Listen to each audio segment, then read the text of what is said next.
So this stone is about 5,000 or 10,000 years old. And it was a marker put here by the ancients.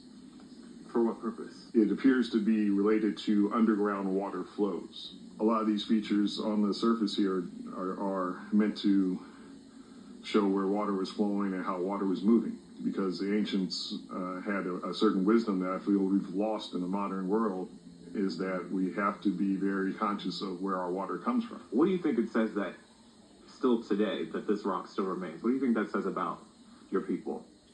We're resilient, and that we are survivors, and that we have a message as Ramapo people to bring to the world still. I think that's what these sacred stones say, these sacred sites, is, while we are definitely concerned about where we're going into the future, that we need to remember our connection to the past.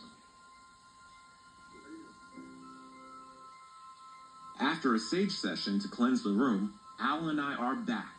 And like many cultures around the state, this meal, cornbread, fry bread, sweet potato, corn and beans, wild rice, and stewed pork, started with a prayer.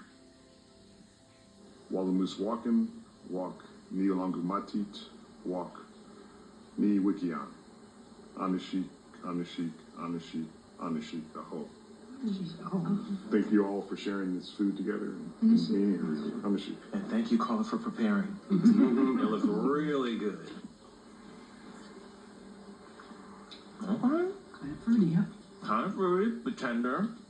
You know what's nice about it is that you don't have it bogged down with other spices, so you actually taste what the food is. And you're tasting something that was the same taste that ancestors would have had. Do we eat like this all the time? When we're doing this as a community, yeah, our whole church becomes a kitchen. And it's amazing the conversations that you have in a kitchen. Because not everybody's cooking this in their house, we have to be honest. Kids are more apt to go to... Carla does. And that's why Carla's always giving her leftovers to people, because we don't have it.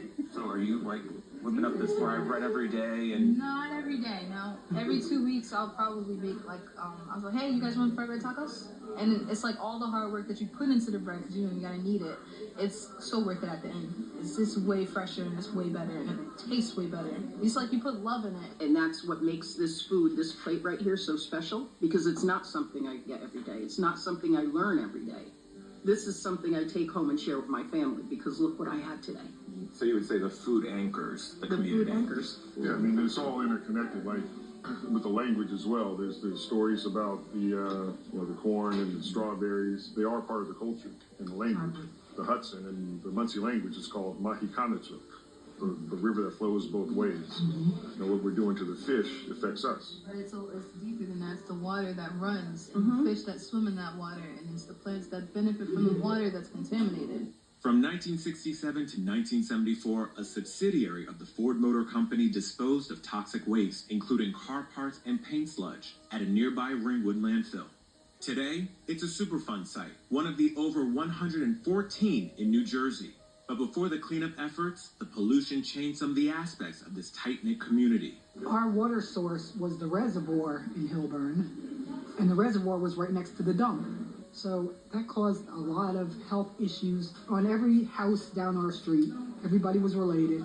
Somebody has died from cancer in every single house. Now, was there sort of like a straying away from food or these types of foods because who knew what was in it? We stopped eating from the land. It's changed what we eat. It's changed how we eat. You get to a point where you're trying to figure out what's going to keep you healthy. And everybody's sort of trying something different. And this type of setback makes it all the more important that they pass on their food knowledge and traditions to the next generation. Being that we're a Native American church, we always include our children, our young adults. We make them get involved in everything, so they know our traditional foods. They know the things that we do. And through food, there's memory. So when we're having good memories when we're kids, and we get older, it's like, oh, I remember doing this as a child. Like my mom and my grandmother would have me in the kitchen peeling beans, and where I'm at now, we're in the city.